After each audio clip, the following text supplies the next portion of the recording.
na kodi ko.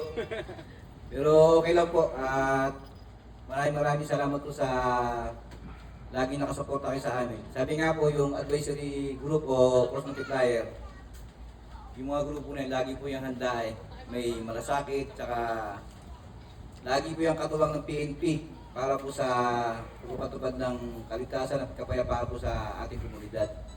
Kagaya din po sinabi ni Bishop,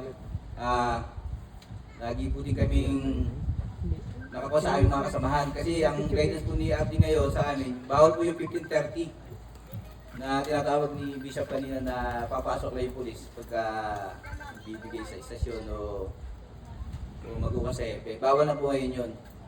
Meron po kaming disciplinary mechanism po dyan. No mercy po ang guidance sa amin ni Chief PNP at ng aming Abdi. Automatic po, dismiss po kami kagad. Kung sakali pong mapatunayan na kami ay involved sa illegal o meron kaming mga kasamahan na nagpapakita lang pagka every 15:30 na tinatawag po. Yun po ang guidance po sa amin.